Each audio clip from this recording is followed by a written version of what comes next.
민희가사님은 칠판을 사용하시고 전 조우에 사용하는데 이 동북교회가 이 프로젝트가 좀 낡은 것 같아요.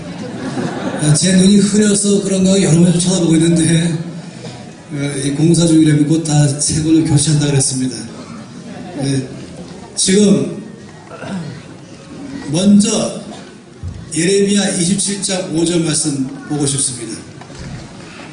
예레미야 27장 5절입니다. 하나님의 말씀은 예레미야 27장 5절 말씀.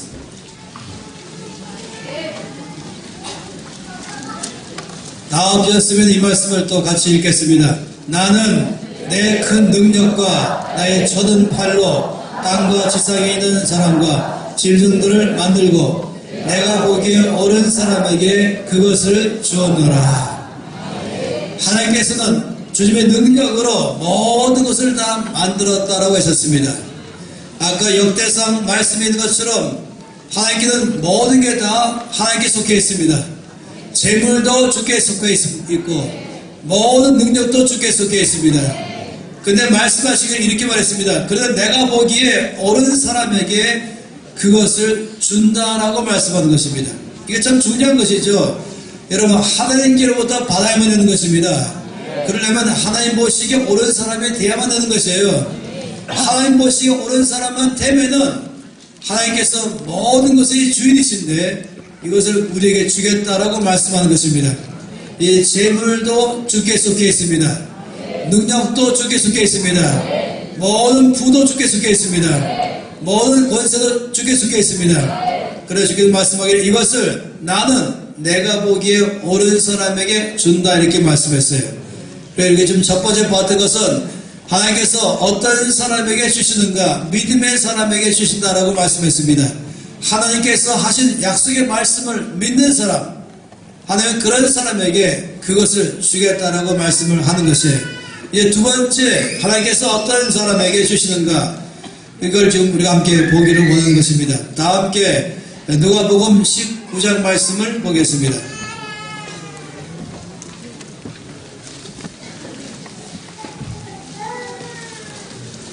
누가복음 19장입니다. 이 중요한 하나님의 말씀의 원칙을 또 우리가 함께 보기를 원해요. 아주 이 말씀이 우리 주께서 쉽게 설명하기 때문에 우리도 아주 쉽게 알아들을 수 있을 것이에요. 누가복음 19장 이제 12절 말씀부터 시작해서 26절까지 말씀이에요. 아시겠죠? 누가복음 19장 12절 말씀부터 26절까지 조금 길지만 우리 모두가 다 한 목소리로 이 말씀을 읽어 나갈 때에 내용을 이해하게 될 것입니다. 12절 말씀부터 읽겠습니다. 이르시되 어떤 기인이 아기를 받아가지고 오려고 먼 나라로 갈 때에 그 종 열을 불러 은하 10문화를 주며 이르되 내가 돌아올 때까지 장사하라 하니라. 그런데 그 백성이 그를 미워하여 사자를 뒤로 보내어 이르되 우리는 이 사람이 우리의 왕됨을 원하지 아니하나이다 하였더라. 기인이 왕위를 받아가지고 돌아와서 은하를 준 종들이 각각 어떻게 장사했는지 알고자 하여 그들을 부르니 그 첫째가 나와 이르되 주인이여 당신의 한 문화로 10문화를 남겼나이다. 주인이 이르되 잘하였도다 착한 종이여 내가 지극히 작은 것에 충성하였으니 10거울 권세를 차지하라 하고 그 둘째가 와서 이르되 주인이여 당신의 한 문화로 5문화를 만들었나이다. 주인이 그에게도 이르되 너도 5거울을 차지하라 하고 또 한 사람이 와서 이르되 주인이여 보소서 당신의 한 문화가 여기 있나이다. 내가 수건으로 쌓아 두었었나이다. 이는 당신이 엄한 사람인 것을 내가 무서워함이라. 당신은 두지 않은 것을 취하고 심지 않은 것을 거두나이다. 주인이 이르되 악한 종아 내가 내 말로 너를 심판하노니 너는 내가 두지 않은 것을 취하고 심지 않은 것을 거두는 엄한 사람인 줄로 알았느냐. 그러면 어찌하여 내 너를 은행에 맡기지 않았느냐. 그리하였으면 내가 와서 그 이자와 함께 거둔을 잘쓰리라고 곁에 서는 자들에게 이르되 그 한 문화를 빼앗아 열 문화 있는 자에게 주라 하니 그들이 이르되 주여 그에게 이미 열 문화가 있나이다. 주인이 이르되 내가 너에게 말하노니 물은 있는 자는 받겠고 없는 자는 그 있는 것도 빼앗기리라. 아멘. 이 말씀 보게 되면요 참 이상한 말씀이에요. 여기 말씀의 출발은 어떤 기인이라고 말했어요. 이 사람이 먼 나라로 갈 때에 10명의 종들을 불렀습니다. 그리고 각각 한 문화씩을 줬습니다. 그리고 그걸 장사하도록 하겠죠. 그리고 떠났어요. 근데 이 기인이 먼 나라로 가는 데는 목적이 있습니다. 왕위를 받으려고 가는 것입니다. 다시 말하면 이제 가서 왕위를 받아가지고 돌아오면은 이제 왕으로 완성돼요. 왕으로 오면은 이제 나라를 다스리게 될 것입니다. 이 사람이 이제 먼 나라 가서 왕위를 받아가지고 오면은 이제 왕이 될 것이고 왕이 되면 왕국을 다스리는 왕으로 살아갈 것이에요. 근데 그러기 전에 먼저 이 10명의 종들을 불러가지고 이들에게 한 문화씩을 다 줬습니다. 이제 이 기인은 이제 드디어 왕이 됐죠. 그리고 돌아와서 이 10명의 종들을 불렀습니다. 그리고 한 명 한 명에게 이제 물어봤습니다. 내가 준 돈 갖고 어떻게 했냐라고 물어봤죠. 그래서 첫 번째 종이 말하기를 이제 한 문화를 가지고 제가 장사하여서 10문화로 남겼습니다. 이렇게 말했어요. 10배로 남긴 것입니다. 그랬더니 이제 이 주인이 왕이 뭐라고 말하냐면 잘하였도다 착하고 충성된 종이요.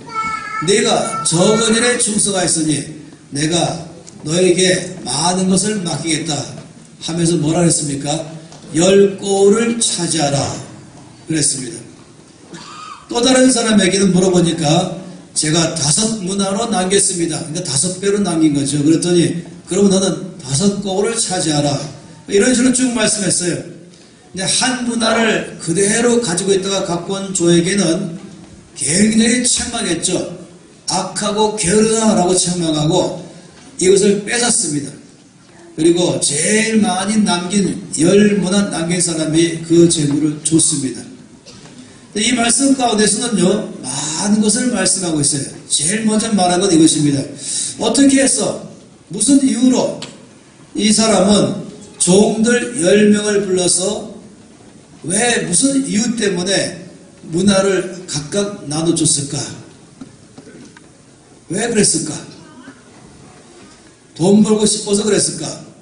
그것도 물론 있지만 훨씬 더 큰 것입니다. 만약에 여러분이 이제 이 기인의 입장이라고 생각해 보세요. 여러분이 멀리 가서 거기서 이제 왕위를 받아가지고 돌아와서 이제 왕이 될 것입니다. 그러면 왕이 된다라고 한다면은 마치 뭐 누가 대통령 선거에 나가서 대통령으로 당선됐어요. 그럼 이제 앞으로 대통령으로서 나라를 다스려 나가게 될 것이죠.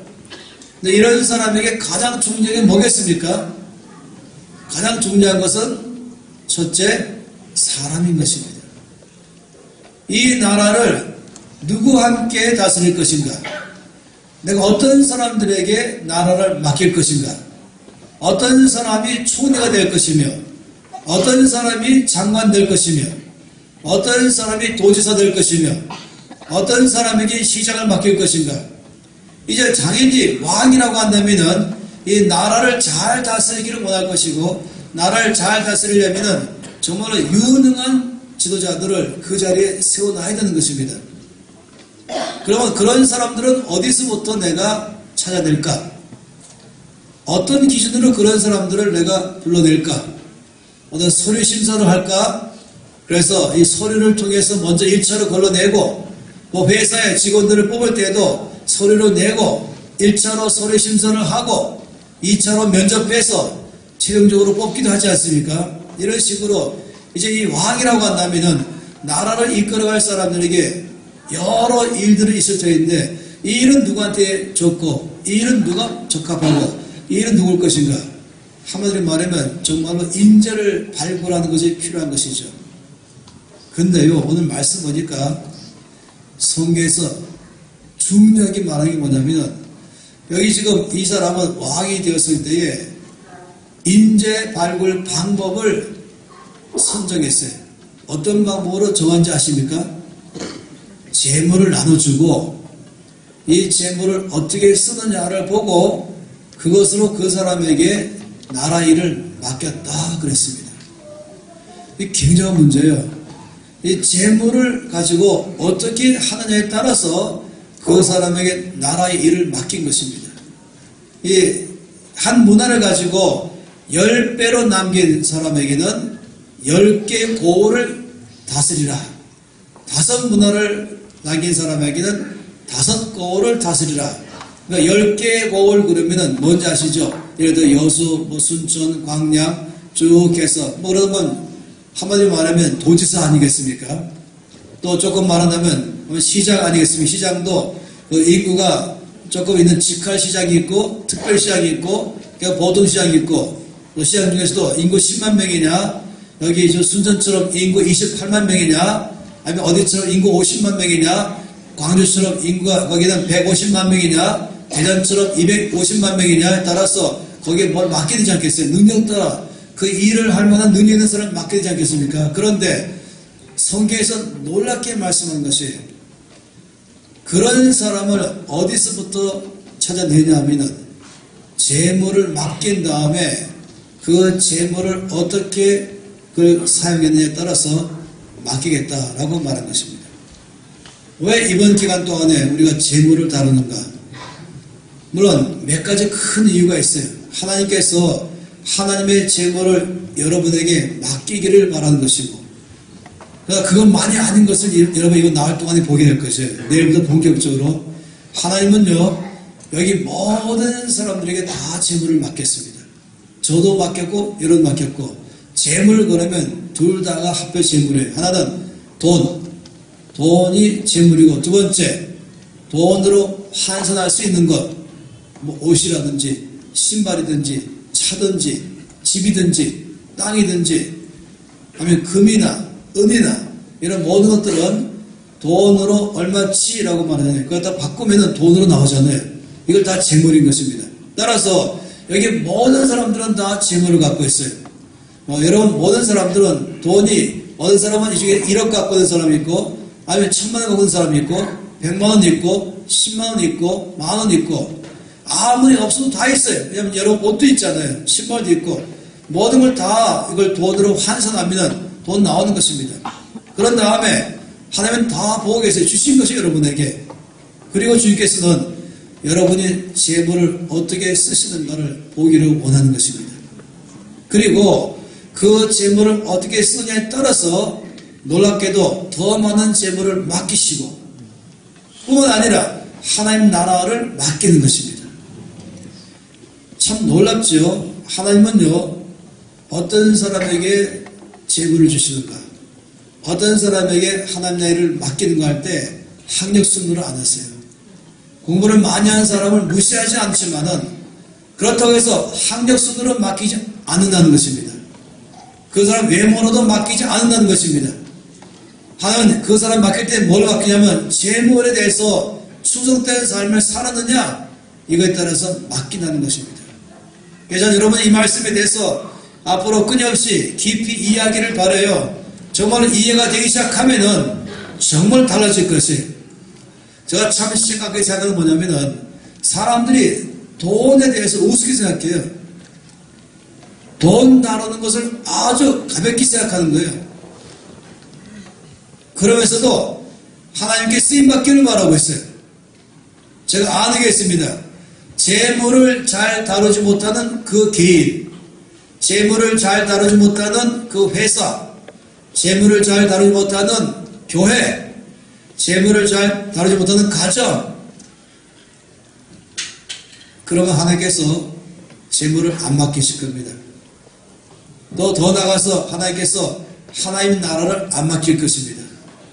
전 여러분에게 지금 말씀드렸잖아요. 하나님은 여러분을 부흥시키기를 원하시고 여러분을 쓰기를 원하시고 여러분의 교회를 부흥하기 원하는 것이고 여러분의 교회를 통하여 이 지역이 바뀌기를 원하는 것이고 하나님은 우리나라의 교회를 통해서 이 땅이 바뀌기를 바라는 것이고 하나님 아버지께서 이 땅의 교회를 사용하시면서 북한을 섬기길 바라는 것이고, 그리고 온 땅을 섬기기를 바라는 것입니다.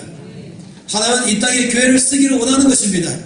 하나님 여러분 한 사람 한 사람 쓰기를 원하는 것입니다. 하나님 여러분의 사업체를 쓰기 원하는 것입니다. 그런데 무엇을 보고 결정하실까? 여러분의 재물을 어떻게 다룰 줄 아느냐, 여러분의 재물을 어떻게 쓸 줄 아느냐에 따라서 주께서 거기에 따라서 일을 맡긴다라고 말씀했어요. 이게 뭐라고 말씀했습니까? 분명히 말하기를 잘하였도다 착한 종이요 내가 지극히 작은 것에 충성하였다 이렇게 말했어요. 이 지극히 작은 것, 이 재물에 충성하기 때문에 내가 너에게 더 많은 재물도 줄 것이며 더 나아가서 하나님 나라 일도 맡길 것이다. 저는요 이 말씀에 따라서 여러 차례 보고 또 보니까 정말로 이것이 사실인 걸 알았어요. 하나님 저에게 2000년 1월 1일 날, 저는 매년 연말 연시 되면은 교회에서 이 송구영신 예배를 끌어갈 때 또는 개인적으로 혼자 저 앞에 금식 기도할 때 이때마다 늘 질문해요. 주님 저기 하신 말씀이 계십니까? 이제 새해에는 주님 저기 약속의 말씀이 계십니까? 또 새해에는 저에게 혹시 제가 뭘 해야 할 것이 있습니까? 질문하는데 그냥 적어놓죠. 근데 2000년 1월 1일 날 주님 저에게 하신 말씀이 계십니까? 이랬더니 저에게 하시기를 너는 내가 너한테 알려준 성경에 나타난 재물을 다룰 줄 아는 이 방법에 대해서 나의 온 교회에다가 이것을 전해라 라고 말했어요. 저는 그전까지는 물론 이것을 많이는 아니지만은 가르쳐 왔었죠. 근데 주님은 저에게 이걸 온 나의 교회, 주님의 교회 전체를 알기를 바라신다는 것이었어요. 그래서 제가 예라고 말했죠. 그리고는 그걸 어떤 방식으로 전할 것인가를 끊임없이 기도하면서 찾고 있었습니다. 근데 얼마 후에 하나님이 김민진 간사님에게도 개인적으로 동일하게 그 말씀을 하신 것입니다. 그리고 주님 앞에 갔을 때에 우리 각 사람 두 사람 전부에게 따로따로 말씀하시기를 이렇게 말씀했어요. 한국 교회의 부흥의 열쇠가 어디 있는지 아냐라고 말씀했어요. 여러분 아시죠? 저는요 한국 내만 아니라 한국 바깥은 많이 다니던 사람이에요. 80년대에 또 90년대에 특히 이 80년대 말 90년대 초에 해외 나가면 여러 외국 사람들이 저한테 이렇게 질문해요. 한국 교회의 부흥의 비결이 어디 있다고 생각하십니까? 이렇게 질문하는 것이에요. 전 세계가 대한민국의 교회를 다 주목했잖아요. 장로교면 장로교, 감리교면 감리교, 아니면 성결교, 아니면 침례교, 수목원교, 어떤 교회이든지 제일 큰 교회는 전부 한국에 있었습니다. 한국은 부흥하고 있었죠. 그러니까 어디 가든지 질문이 당신은 한국 교회의 부흥의 비결이 어디 있다고 생각하십니까? 그럼 제가 몇 가지씩 아는 것을 말해줍니다. 근데 최근 10년 동안은 특히 지난 5, 6년 전부터는 국내에 많은 사람도 또 해외에 많은 사람도 저에게 질문이 뭔지 아세요? 당신은 지금 한국교회가 밑바닥에 들어가 있는데 여기서 탈출하는 방법이 어디 있다고 생각하십니까? 전혀 다른 질문 받고 있는 거예요. 옛날엔 부흥의 비결이 뭐라고 생각하셨는데 요즘은 한국교회가 지금 이 상황에서부터 회복할 수 있는 길이 어디 있다고 생각하십니까? 저게 너무 많은 사람 질문해요. 목사님은 지금 한국교회가 무지 어려운데 욕을 바가지로 먹고 있는데 이런 한국교회가 회복할 수 있는 길이 어디 있다고 생각하십니까? 외국에서도 한국교회를 걱정하는 많은 사람이 저에게 또 질문했어요. 당신은 한국교회의 이 상황에서부터 회복할 수 있는 길이 어디 있다고 생각하십니까? 좀 저에게 말씀했어요. 한국교회가 앞으로 하나님께서 놀라게 있으실 것인데 한국교회가 부흥의 길은 열쇠는 하나다. 그것은 바로 재정이다 라고 말씀했어요. 그래서 몇 년 전에 저기 질문이 막 왔어요. 한국교회의 부흥의 열쇠는 어디 있습니까? 그럼 제가 재정이 있습니다. 그러면요, 아무도 이해를 못했어요. 한마디로 말하면 생뚱맞은 답변하는 것이 저에게 듣고 싶은 것은 선교에 있습니다. 또는 전도에 있습니다. 아니면 중보기도에 있습니다. 아니면 예배에 있습니다. 아니면 제자 사역에 있습니다. 제가 그러면 전문가 아니겠어요? 그런 말을 듣기를 바랬던 것이에요. 막 그렇게 해야만 교회가 부흥할 줄 알고 있는 것이죠. 저도 그런 걸 무시하는 게 아니에요. 주님 저에게 말씀하시기를 지금 한국교회의 부흥의 열쇠는 재정을 잘 다루는 데 있다라고 말씀했어요. 그러니까 처음에는 다 이해를 못하셨어요. 그래 이번처럼 이렇게 전적으로 이 재정만 가지고 집회를 연다. 그 나흘간이나 하루에 3시간씩 최소한 12시간 이상이나 이 재정이라는 제목 하나로 돈 다루는 제목 하나로 나흘간 부흥회를 연다. 꿈도 못 꾸는 시대에 있었어요. 처음에 이걸 시작할 때는요. 사람들이 전부 미쳤냐 그랬어요. 목사님도 이해 못했고 장로님도 이해 못했고 그건 돈 문제 그렇게 할 말이 많습니까? 그게 중요합니까? 근데 여러분 아시죠? 참 놀랍게도 지난 2년 반 동안에 3년 가까이 굉장한 일이 벌어졌어요. 어떻게 하냐면은 김미진 간사님이 이 재정에 대한 강의가 유튜브로 올라가는데 이 조회 건수가 3천만 건 되는 거죠. 그런 일이 없어요. 이 기독 성경의 강의가 유튜버 상에서 3천만이나 조회를 했다. 이건 없어요. 한국에 어디 가든지 어느 도시 가든지 전 세계 어느 나라 가든지 다 아는 사람 누군지 아세요? 김미진을 압니다. 다 김미진 모르고 오죠. 홍성은 몰라요. 이렇게 말해요. 김미진 강사님 말씀하시는 그 목사님이 당신이십니까? 이렇게 물어봐요. 그 정도로 지금 돼 있어요. 그건 뭘 뭐냐면 누가 유명하냐 이걸 제가 말하는 게 아니에요. 그 말이 아니라 굉장히 지금 하나님께서 이 나라 전체 가운데 말씀하고 계시다는 것입니다. 지금 하나님께서 우리 교회 가운데에 무엇을 말씀하고 계시는가? 하나님 이 나라의 교회 가운데 우리 믿는 사람 가운데 앞으로 무슨 일을 하기를 원하시고 우리가 어떻게 응답하기를 바라시는가 이걸 말한 것이에요. 그러니까 한마디로 말하면 눈치가 빨라야 되죠. 한마디로 말하면 시세를 알아야 되는 것이에요. 지금 어느 때인지를 알을 필요가 있는 것입니다. 여기 계신 모든 분들은 제가 알기로도 여러분은 저를 아는 사람은 얼마 안 되고 김민관 다 아실 거예요. 그죠? 오늘도 불만이 많고 나와있잖아요. 왜 김민관 안 나오고 홍성은 나오고 있는가? 그 정도로 상당히 놀랍게 하나님 왜 그렇게 하셨습니까? 그것은 정말로 주께서 우리 마음속에 심어주신 것이에요. 그래서 제가 아는 것은 이 나라의 교회의 부흥의 열쇠는 재정이 있다. 이걸 믿습니다. 이 말씀이 있지 않습니까?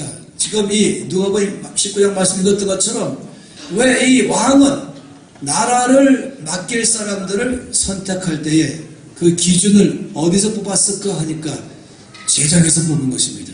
돈을 잘 다루는 사람인가? 이것에 따라서 하나님께서 일을 맡긴다 이것입니다. 어떤 사람에게 하나님은 재물을 맡기시는가? 어떤 사람에게 하나님은 하나님 나라의 일을 맡기시는가? 재물을 다룰 줄 아는 사람, 재물에 충성된 사람, 그런 사람에게 일을 맡긴다는 것입니다. 주님은 지금도 그런 사람 찾고 계신 것이에요. 재물에 충성된 사람 찾고 계신 것이에요. 그리고 거기 일을 맡기는 것이에요. 참으로 놀라운 사실은 뭐냐면 너무나 많은 사람들이 재물을 어떻게 다루는 것이 올바른 것인지를 모른다는 것입니다. 그 결과가 뭔지 아세요? 그 결과는 빚이 말해준 것이에요. 재물을 다룰 줄 알았다면 빚지지 않았을 거예요. 그런데 재물이 첫째 중요한 줄 몰랐고 이게 왜 중요한지 몰랐고 또 이 재물 어디 다룰 줄을 몰랐고 또 재물이 바로 하나님 나라를 쓰시고 하나님 나라를 위해서 나를 사용하실 것이라는 이 자격심이라는 자체를 몰랐다는 것입니다. 그러고 보니까 제멋대로 사용한 것이죠. 그러니까 빚진 것이 하나님이 저하고 김민진 간사를 이제 하나님 저희들에게 한 단체를 만들겠잖아요. NCM이라는 단체. 이것은 전적 교회를 위한 단체. 교회가 어떻게 하면 부흥할 것인가. 이것만 위해서 일하라고 불렀습니다. 그래서 첫 번째 재정인 것이에요. 그래서 이제 두 사람이 부산의 어느 큰 교회에 가서 이런 집회를 했었습니다. 그때 제가 강의할 때 빚이 얼마나 위험한가를 말했어요. 나중에 김민관 선생님이 강의하실 거예요. 그날 제가 그 모임에서 빚이 굉장히 위험하다. 그걸 제가 강의했어요. 그리고 제가 그 다음에 실수했죠. 뭐라 말하지만 그분들에게 여러분 저는 평생 돈 10원도 빚은 적이 없습니다 말했어요. 사실 그렇거든요. 전 평생 돈 10원 빚져본 적이 없습니다.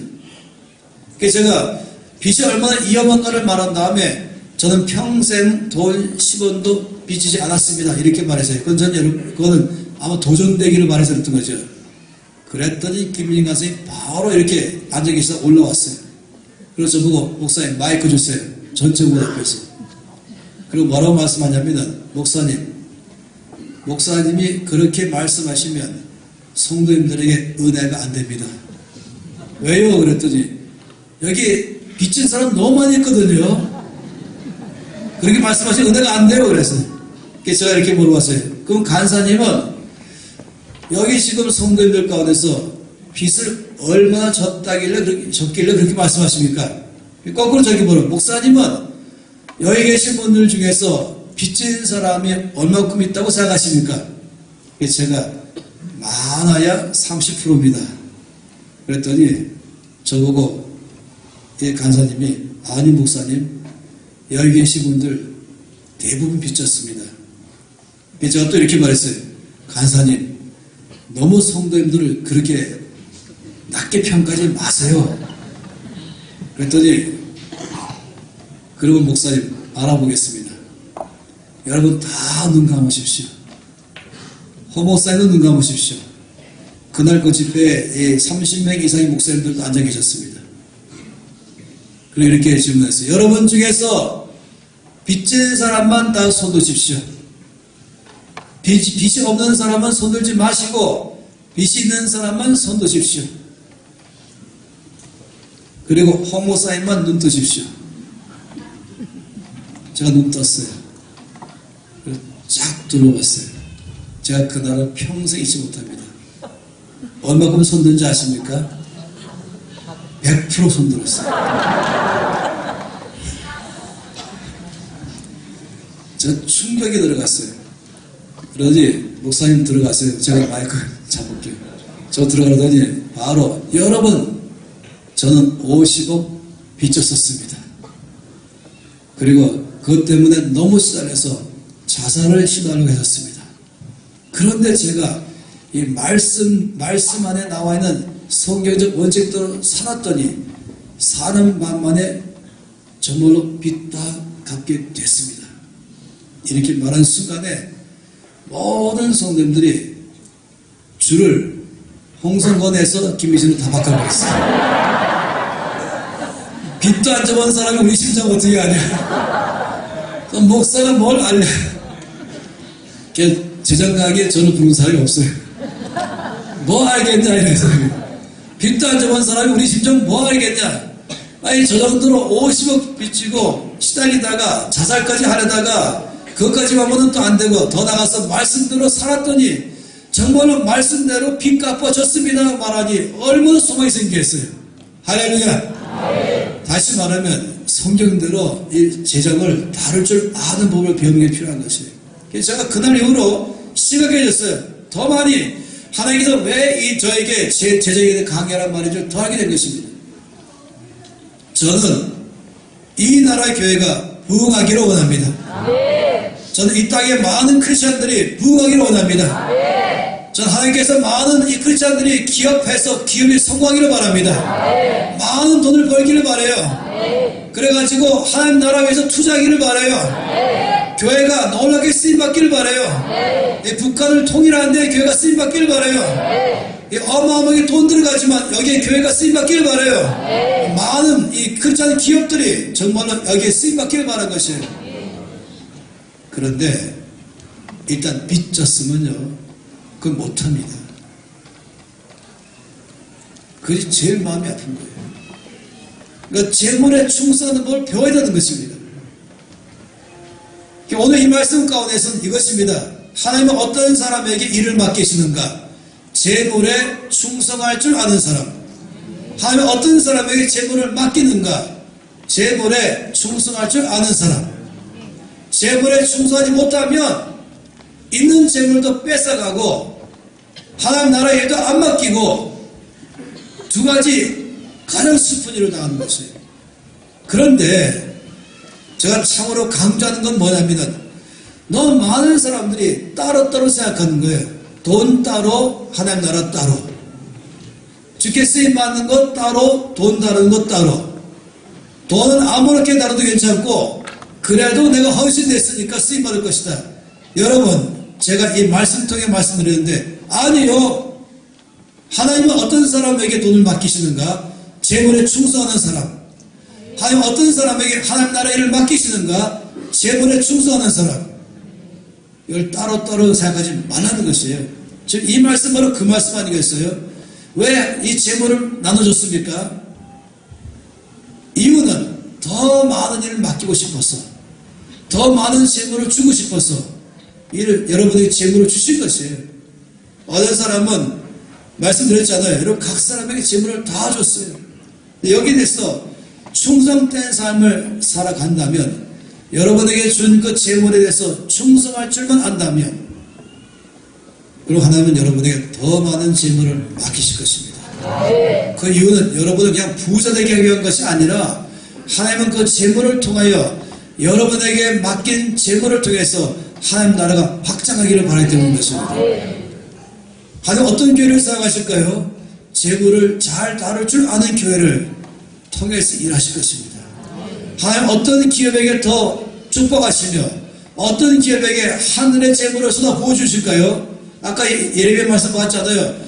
하늘과 땅의 모든 권세를 가지시고 모든 만물의 주인 되신 우리 주께서 모든 재물도 주께 속하였고 은도 내 것이요 금도 내 것이라는 말씀을 주께서 이것을 누구한테 맡길까? 하늘의 부를 누구한테 맡길까? 하늘의 재물을 누구한테 맡길까? 그래서 하나님께서 계획하신 이 큰 계획을 그 재물을 누구한테 맡길 때 안심하고 일을 할 수 있을까? 어떤 사람입니까? 학력이 높은 사람? 신앙 연조가 긴 사람? 똑똑한 사람? 아니요. 재물에 충성할 줄 아는 사람. 그런데 우리가 이번 기간에 심각해지는 것입니다. 재물에 충성하는 거의 첫 번째는 빚부터 갚아야 되는 것이에요. 나중에 이제 자세하게 다시금 말씀을 나눌 겁니다. 이게 엄청 중요한 문제입니다. 이게 따로따로 생각하지 말라는 거예요. 심각해질 필요가 있어요. 여러분 재물을 다룰 줄 모른다면 심각해질 필요가 있는 것이에요. 재물에 충성하지 않으면서도 하나님께서 나를 써달라고 한다는 건 말도 안 돼요. 그런 일은 없습니다. 절대로 그런 일은 일어나지 않습니다. 여러분 하나님께서 더 많은 재물을 여러분에게 부어달라고 하시면서도 만약 여러분 재물에 충성하지 않는다면 하나님께서 여러분의 재물을 안 맡기실 것이에요. 하나님께서 내가 보기에 옳은 사람에게 내가 나의 나라를 맡길 것이며 하늘의 부를 맡길 거라고 말씀하시는데 그 첫 번째 사람이 믿음의 사람이요. 두 번째 사람이 충성된 사람인 것입니다. 그러니 여러분 이 일에서 이번 기간 동안에 깊이 나가시고 필요하다면 금식 기도할 필요가 있어요. 여러분 이것을 갖다가 작게 여기지 마십시오. 정말로 이번 기간 동안에 내가 죽느냐 사느냐 결단 내릴 시간인 것입니다. 이번 시간에 돌파가 필요한 것이에요. 이번 기간 동안에 정말 나의 인생의 삶에 주께서 나의 삶에 이 사막에 주께서 강을 내시고 광야의 길을 내시고 내 안에 새 일을 행하시고 나의 삶에 하늘의 불을 맡기시고 하나님 나라 일을 맡기시고 은사를 맡기시고 능력을 맡기시고 주께서 원하시는 그 큰 나라 일을 하는데 맡기고 싶으신데 그게 어떤 사람에게 맡길 것인가 말할 때 지금 우리 함께 읽었던 이 누가복음 19장 말씀에서 말씀하기를 재물에 충성하는 사람에게 맡기겠다라고 하신 것입니다.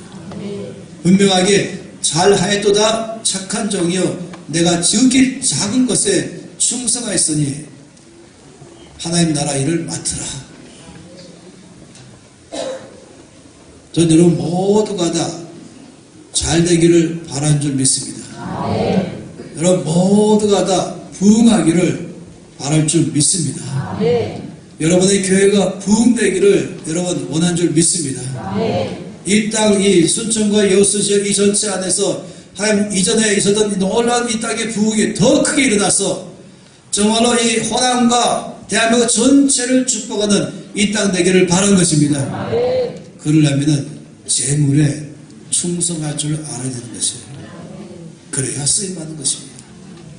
누가복음 16장 말씀 보겠습니다.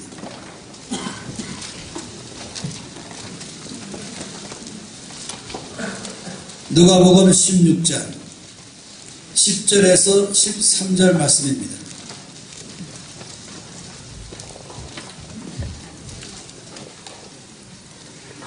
다 함께 읽겠습니다. 지극히 작은 것에 충성된 자는 큰 것에도 충성되고 지극히 작은 것에 불의한 자는 큰 것에도 불의하니라. 너희가 만일 불의한 재물에도 충성하지 아니하면 누가 참된 것으로 너희에게 맡기겠느냐. 너희가 만일 남의 것에 충성하지 아니하면 누가 너희의 것을 너희에게 주겠느냐. 집 하인이 두 주인을 섬길 수 없나니 혹 이를 미워하고 저를 사랑하거나 혹 이를 중히 여기고 저를 경히 여길 것임이니라. 너희는 하나님과 재물을 겸하여 섬길 수 없느니라. 이 말씀 참 굉장한 말씀이에요. 이 말씀에서는 주님께서 충성하라 이렇게 말씀했어요. 충성해야 할 것. 우리 주께서 말씀하셨어요. 어디에 충성해야 되는가? 7절 말씀에 이렇게 말했죠. 지극히 작은 것에 충성하라. 이렇게 말했어요. 지극히 작은 것에 충성하라. 그러면 큰 것에도 충성하게 될 것이다. 만약 지극히 작은 것에 충성하지 않으면 큰 것에도 충성하지 않을 것이다. 이게 원칙이에요. 어떤 사람들은 이렇게 말하죠. 작은 것은 뭐 시시하니까 내가 지금 그거 할 근본이냐? 내가 지금 그거 하기 생겼냐? 나 같은 사람에게 큰 것 맡겨라. 그럼 잘할 것이다. 여러분 죄송하지만 속지 마세요. 자기 자신을 속이지 마세요. 하나님 뭐라고 말씀했습니까? 작은 것에, 그것도 지극히 작은 것에 충성할 줄 알아야 큰 것에도 충성할 줄 안다. 아무도 안 보는 교회의 주일날 주차 관리를 하는 것, 주차를 하면서 땀 뻘뻘 흘려가면 햇볕 가운데서 하나하나 친절하게 정말로 충성되게 막 불평하면서 투명스럽게 대강대가 아니라 충성되게 아주 차곡차곡 그 일을 잘 처리할 줄 아는 사람이 된다면 하나님이 더 큰 것도 맡긴다는 것이에요.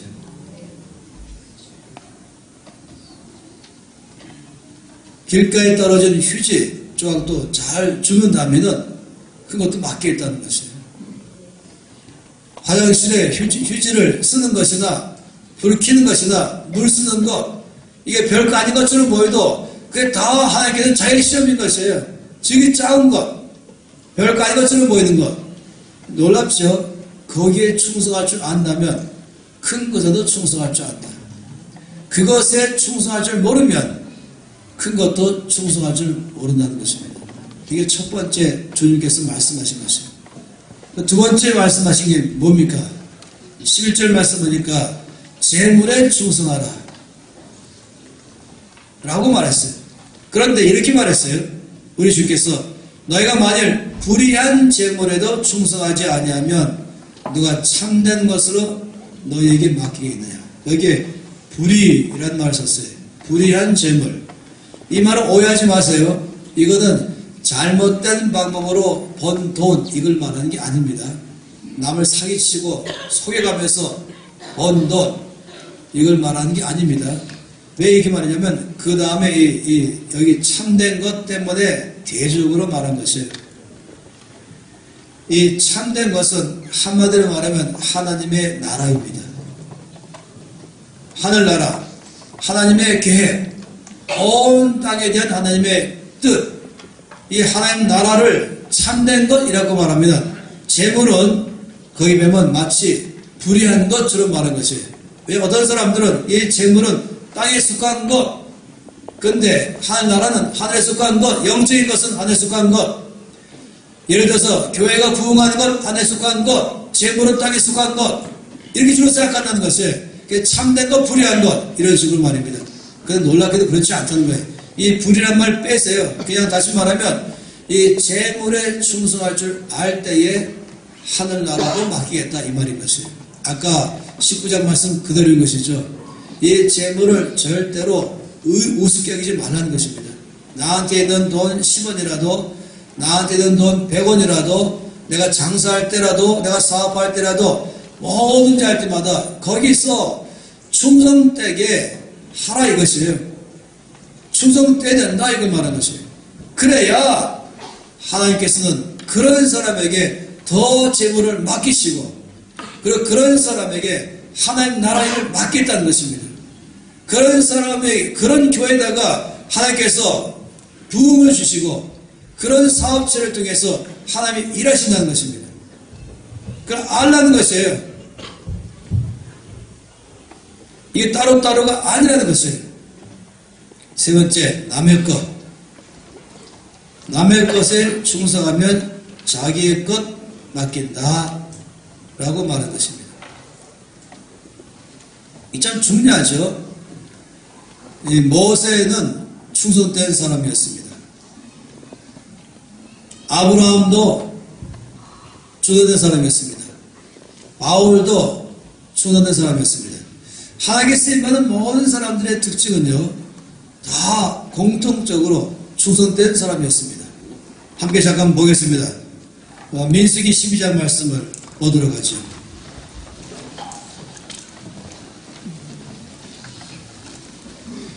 민수기 12장입니다. 6절에서 8절까지 말씀 보겠습니다. 민수기 어디 있는지 아시죠?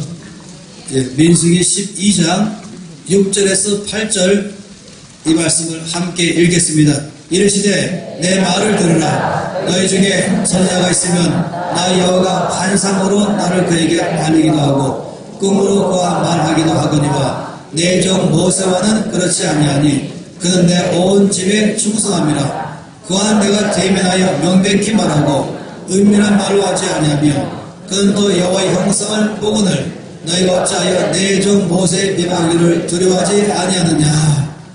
주께서 이렇게 말씀했습니다.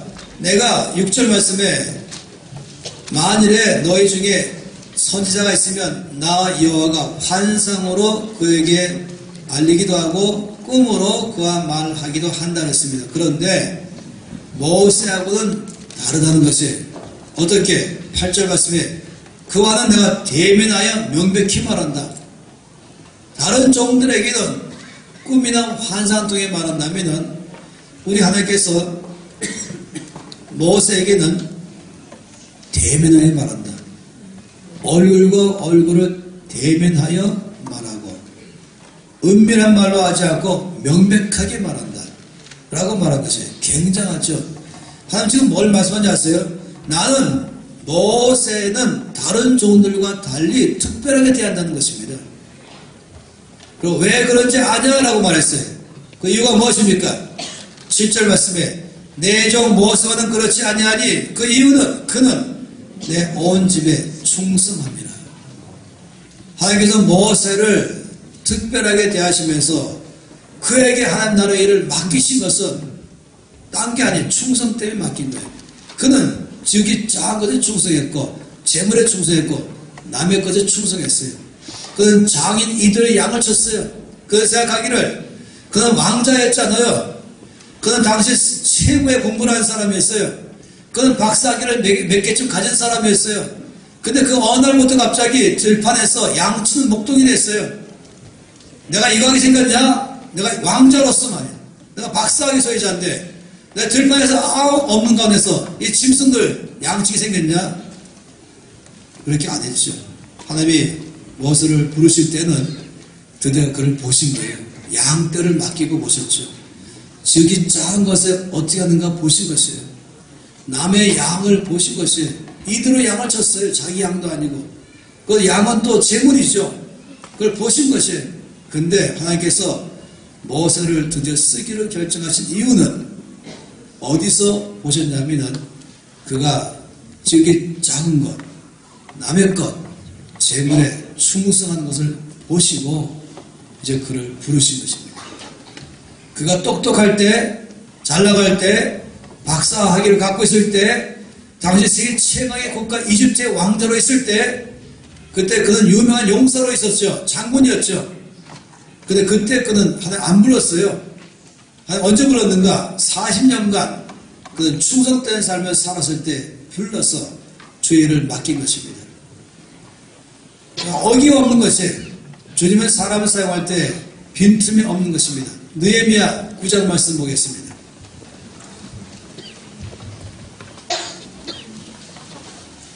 느헤미야 9장입니다.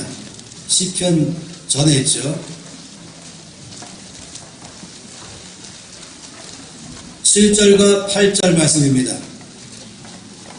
느헤미야 9장 7절과 8절 함께 이 말씀도 읽겠습니다. 주는 하나님 여호와시라. 옛적에 아브라함을 택하시고 갈대아 우르에서 인도하여 내시고 아브라함이라는 이름을 주시고 그의 마음이 주 앞에서 충성됨을 보시고 그와 더불어 언약을 세우사 가나안 족속과 헷 족속과 아모리 족속과 브리 족속과 여부스 족속의 기가스 족속의 땅을 그의 씨에게 주리라 하시더니 그 말씀대로 이루어졌사오매 주는 의로우신 이로소이다. 하나님께서 아브라함에게 언약하셨어요. 약속했어요. 내가 너를 번성케 하겠다. 내가 너를 축복하리라. 넌 창대케 될 것이다. 네가 사업하면 사업이 잘 될 것이며 어떤 건 네가 손대는 것보다 내가 복 줄 것이다. 내가 너에게 땅을 주겠다. 내가 너에게 자손 주겠다. 내가 너를 통하여 온 땅에 영향을 주는 복의 근원이 되게 할 것이다. 이 약속인 것이에요. 그렇게 하고 약속한 대로 주셨어요. 그럼 하나님께서 어떤 걸 보시고 아브라함과 약속하셨는가? 뭐랬습니까? 8절 말씀에 그의 마음이 주 앞에서 충성됨을 보시고 그와 더불어 언약을 맺으시고 땅을 그에게 주셨다. 이 말씀하신 것입니다. 하나님은 어떤 사람에게 재물 주시는가? 하나님은 어떤 사람이 하나님 나라 일을 맡기는가? 하나님은 어떤 사람에게 정말로 하늘 못 오는 부를 보여주시는가? 그것은 바로 충성된 사람. 왜 아브라함인가? 왜 아브라함이 하나님께로부터 놀라운 약속 받았는가? 왜 복을 받았는가? 왜 그는 복을 받았으며 왜 그는 복동이 되었는가? 왜 복의 근원 되었는가? 그것은 주 앞에서 충성되기 때문이다라고 말했습니다. 작은 일에 충성하고 남의 것에 충성하고 재물에 충성하고. 전 주차할 때요 어떤 때 조금 속이 상할 때가 있어요. 주차가 꽉 차서 차릴 데가 없는데 딱 한 군데가 남았어요. 딱 갔더니 차를 못 대는 거예요. 왜냐하면 삐딱하게 되나가지고 이 사람이 남의 차선까지 그걸 범하면서 차를 딱 대는 것입니다. 제가 속으로 생각하기를 하나님이 이런 사람 쓰실 리가 없다. 주차 하나 제대로 못하는 사람. 그 사람 그렇게 생각하겠죠? 주차하면 뭐 생각하느냐? 아니요. 말씀에 지극히 작은 것 다 포함해서 말하는 거예요. 모든 면에서 세금 내는 것도 포함하고 앞으로 쭉 말씀할 거예요. 하나님께서 왜 아브라함을 축복하셨는가? 왜 그에게 부를 맡기셨는가? 왜 그에게 나라를 맡기셨는가? 그가 충성된 사람이기 때문에 그랬다. 한 사람만 더 보겠습니다. 디모데전서 1장입니다.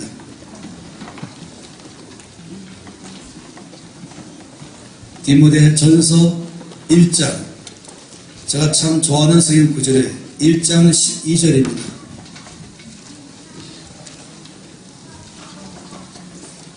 디모데전서 1장 12절. 이 놀라운 주님 나라의 원칙 다 함께 읽겠습니다.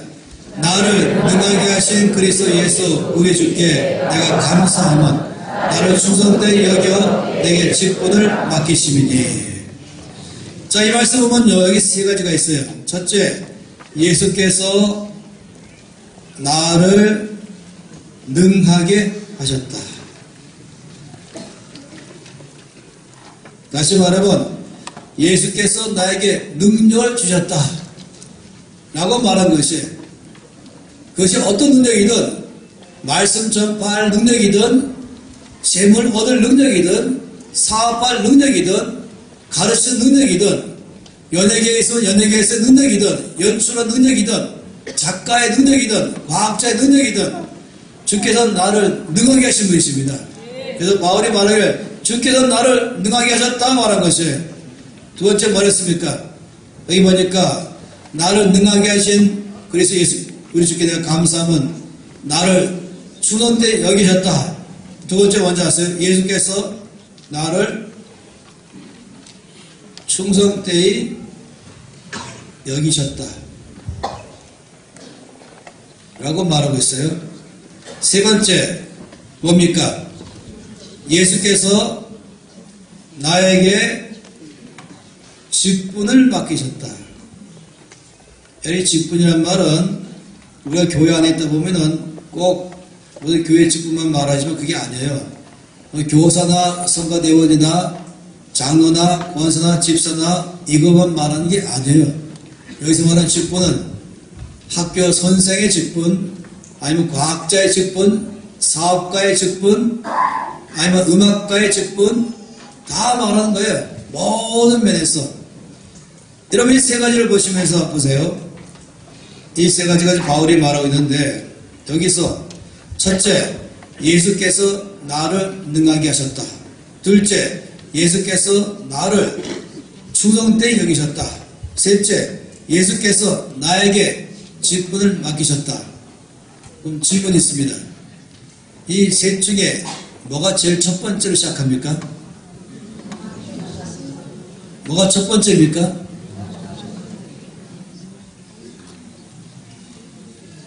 첫 번째는요, 여기에요. 먼저 충성된 사람인가를 알아보시고, 아, 이 사람이 충성된 사람이구나 라고 판정 나면 두 번째 어떻게 했습니까? 두 번째, 직분을 맡기시고, 세 번째, 능력 주시고. 여러분, 이거 중요한 원칙이에요. 이 세상은 능력 많은 사람에게 일 맡겨요. 그렇지 않습니까? 그러나 하나님 나라는 누구한테 일 맡기는가? 충성된 사람에게 일을 맡기고, 일을 맡아서 충성되게 하면은 그 일을 감당할 능력 주시고, 이게 하나님 나라의 원칙입니다. 여러분, 하나님께 모든 능력이 다 있는 걸 믿으시죠? 모든 권세와 능력과 부와 기가 다 주께 속하 있습니다라고 말했죠. 모든 재물도 주께 속하 있고, 모든 기도도 다 주께 속하 있고, 모든 나라도 주께 속하 있고, 모든 능력도 속해 있습니다. 따라서 주님은 능력이 없어서 사람 부르는 게 아닌 것이에요. 사람에게 주는 능력 주신 분이 있어요. 어떤 사람이든지 예술의 능력, 음악의 능력, 미술의 능력, 과학자의 능력, 사업의 능력, 학교 교사의 능력, 목회의 능력, 모든 능력, 재물 얻을 능력 다 좀 줄 수 있어요. 그 능력 있는 사람 쓰는 게 아니에요. 어떤 사람을 쓰시는가? 충성된 사람을 쓰시는 것입니다. 그 충성된 사람이면은 그 사람에게 일을 맡기고, 그러면 그 사람은 일을 맡았으면은 자기가 할 수 있는 없는 둘째치고 맡은 일에 최선을 다하는 거예요. 남이 보든지 안 보든지, 알아주든지 말든지 나에게 맡긴 일에 충성하는 것이, 충성된 사람에 대해 충성하는 것이, 그러면 우리 하나님께서는 그에게 그 일을 감당할 능력을 부어주시는 것입니다. 여러분 꼭 기억하십시오. 하나님은 능력 있는 사람에게 일 맡기는 게 아니다. 기억하세요. 하나님은 충성된 사람에게 일 맡기신다. 그런 다음에 그 일을 감당할 능력 주신다. 그러면 우리 모든 사람들이 다 후보자예요. 만약에 하나님께서 능력 따라 일 맡긴다 그러면 벌써 몇 사람 안 되기 시작하잖아요. 한일 따라 일 맡긴다 그러면 몇 사람 안 되지 않아요. 그런데 하나님께서는 충성 따라 일 맡긴다 그러면 누구나 할 수 있는 것입니다. 나도 하겠습니다. 나서는 것입니다. 주님, 제가 바로 충성된 사람 되겠습니다. 그러면 주께서 그런 사람에게 일 맡기고 능력 주시는 것입니다. 그런데 여러분 아실 것이 있어요. 하나님께서 그 사람이 충성된 사람인 걸 어떻게 아시는가? 여기 바울은 성령으로 뭐라 말했습니까? 나를 충성되이 여기셨다. 이 단어는요, 그냥 너 충성된 사람으로 내가 인정하겠다 이 말이 아니에요. 실험을 했다고요. 실험. 어떻게 실험했는가? 놀랍게도 이 말씀은 어느 말씀 다음에 나오냐면은 장부를 기입하다 이 말씀 다음에 나오는 것이에요. 여러분 장부 아시죠? 금전출납부. 큰 것은 복식회계를 빼고 단식회계 포함해서 그냥 가정에서 돈 들어오는 거 적고 돈 나가는 거 적고 그 잔액은 얼마? 이것이 바로 장부 기입이잖아요. 다시 말하면 나의 여기셨다 말은 나는 뭐냐면 장부를 기입하시고 말하는 것이에요. 내가 하는 것 작은 일, 남의 것, 재물 다 기입하신 거예요.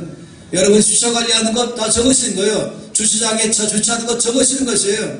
작은 것 다 적으신 것이에요. 화장실 가서 불 얼마큼 쓰는지, 물 얼마큼 쓰는지 다 적으신 것이에요. 길가에 쓰레기를 버리는지 주는지 다 적으신 것이에요. 모든 것 다 돈 어떻게 쓰는지 다 적으신 것이에요. 장부에 수입 지출 다 적는 매달 잔액이 충성된 사람이다 인정되는 것이에요. 여기서 여기다 라고 말한 단어는 그냥 한 번에 그런 게 아니라 나에게 많은 일을 맡기고 마치 아까 문화를 맡기고 충성된 사람인가를 본 다음에 더 큰 일을 맡긴 것처럼 말입니다. 그러니까 저 여러분은 매일마다 자격시험 보고 있어요. 눈 뜨고 눈 감고 잘 때까지 모든 하루가 하나님의 장부에 기입되고 있는 것입니다. 그리고 거기서 한 가지까지 자격시험 보는 것이에요. 여러분의 일 맡기고 싶은 거예요. 여러분 재물을 맡기고 싶은 거예요. 여러분의 직분 맡기고 싶은 것이에요. 여러분 더 성공하는 사람 되기를 바라는 것이에요. 하나님께서 여러분을 성공시킬 수 있는 것이에요. 그런데 어떤 사람이 먼저 되는가? 충성된 사람입니다. 그렇기 때문에 이 재물에 충성할 줄 알면 주께서 여러분에게 직분을 맡기시고 그 일을 감당할 능력 주실 것입니다. 그런 여러분 우리가 이미 일단 빚졌다 그러면 한마디로 충성되지 못하다 이걸 말한 것이에요. 그러면 일단 1차 목표는 빚부터 필사적으로 갚아나가고 그래서 충성된 사람이 되어야 되고 그러니까 내일부터 3일간 내내 이제 그 면에서 김민관 선생님이 말씀을 하셔서 목적은 하나님 여러분 모두를 축복하기 원하십니다. 하늘의 불을 여러분에게 주기를 원하십니다. 또 하늘나라 일을 맡기를 원하십니다. 여러분 통해서 주님 나라가 확산되기를 바라는 것입니다. 그러면 먼저 충성된 사람이 되어야 되는 것입니다. 할렐루야. 여러분 충성된 사람 되기를 원하십니까? 주께 여러분을 도울 줄로 믿습니다. 두 손 높이 들겠습니다. 이제 기도하면서 모임을 오늘 모든 이 집회를 마치고 나는데요. 여러분 기와이모는 소리 내서 갈급한 사람은 외치면서 소리 내면서 아버지 제가 충성된 사람 되겠습니다. 지극히 작은 것에 충성하며 재물에 충성하며 남의 것에 충성하면서 한 나라의 장부에 기입될 때에 충성된 사람이라고 인정받기를 원합니다. 자 그런 사람으로 살아가기를 원합니다. 아버지 자 그동안에는 재물에 관해서 별로 이 일에 깊이 신경 쓰지 않냐고 살아왔지만 이제부터는 제가 모든 맡긴 재물 그리고 작은 일에 관해서 충성된 사람으로 살아가겠습니다. 주여 저에게 이번 기간 동안에 가르쳐 주시옵소서. 제가 살아내겠습니다. 가르쳐 주시옵소서. 제가 사겠습니다. 제가 충성된 사람이 되겠습니다. 다 함께 소리내서 통성으로 기도하시겠습니다.